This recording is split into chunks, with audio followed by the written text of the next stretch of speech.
তেল পাচ্ছেন না।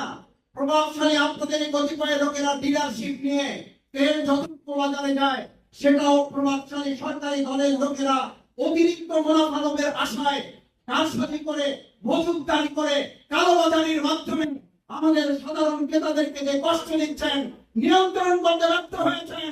তেলের স্বাধীনতা আজকে আপনারা দিতে সম্পূর্ণ ব্যর্থ হয়েছে। তারা এই দুনিয়া থেকে বিদায় নিয়েছেন।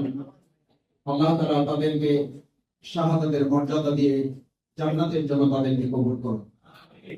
এখনো যে সমস্ত আহত বঙ্গবন্ধু বরণকারী দিয়ে মুক্তিযোদ্ধা আমাদের এই দেশের সম্পদ হিসেবে বেঁচে আছেন, তাদের জন্য নেক হায়াত কামনা করে 1947, 1952, 1990, 1971 থেকে শুরু করে 2024-এর 15 আগস্টের গণ অভ্যুত্থানের পরবর্তী যে নতুন বাংলাদেশ আমরা পেয়েছি, সেই বাংলাদেশ পর্যন্ত যারা শহীদ হয়েছেন 2006 সালে 28 অক্টোবর, 2013 সালের 5 মে শাপলা চত্বর, বায়তুল মোকাররম সহ বাংলাদেশের বিভিন্ন প্রান্তরে, বিশেষ করে আমাদের এই স্বাধীন বাংলাদেশে এমন একটা পরাধীন সময় আমাদের পার করতে হয়েছে।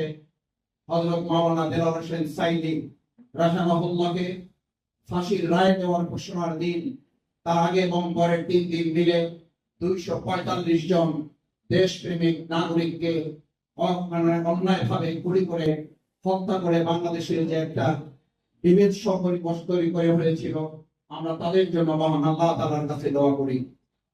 আমরা যখন 2006 সালে 28 অক্টোবরের কথা বলি, আমরা যখন 13 সালের কথা বলি, আমরা যখন 24-এর কথা বলি, তখন আমাদের মহান জাতীয় সংসদে কারো কারো মুখে শুনতে হয় এটি আবেগের ব্যাপার, এটি বাস্তবতার সাথে মিল খায় না।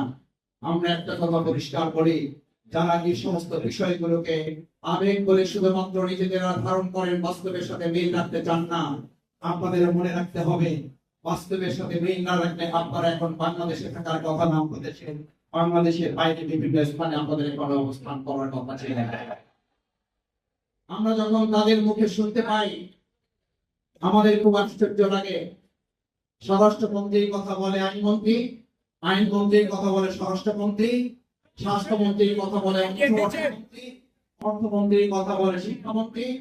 আমাদের কাছে মনে হয় যে ওনাদের এতই অভিজ্ঞ লোকের সংকট করেছে, কে কার কথা বলবে এটা নিজেদের মধ্যে সমন্বয় না করে প্রত্যেকে যার যার নিজের মতো করে কথা বলা শুরু করেছেন। বিধায় আমরা লক্ষ্য করেছি তেল নিয়ে সমস্যার পরিবর্তে নেতাদের কাছে এখন আমরা পত্রিকায় কোথাও কোথাও ব্যক্ত করে লিখতে দেখি তেলের সমস্যার সমাধান কোথায় পাবেন।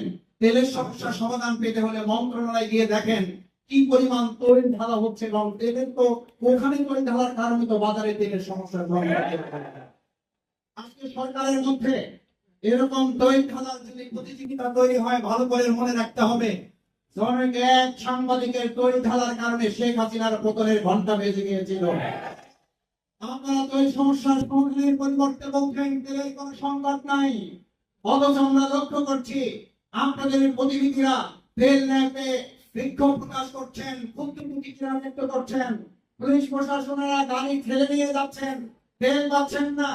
প্রভাবশালী আপনাদের কতিপয় লোকেরা ডিলারশিপ নিয়ে তেল যতটুকু বাজারে যায় সেটাও প্রভাবশালী সরকারি দলের লোকেরা অতিরিক্ত মুনাফা লাভের আশায় কারসাজি করে, মজুতদারি করে, কালোবাজারির মাধ্যমে আমাদের সাধারণ ক্রেতাদেরকে যে কষ্ট দিচ্ছেন, নিয়ন্ত্রণ করতে ব্যর্থ হয়েছেন।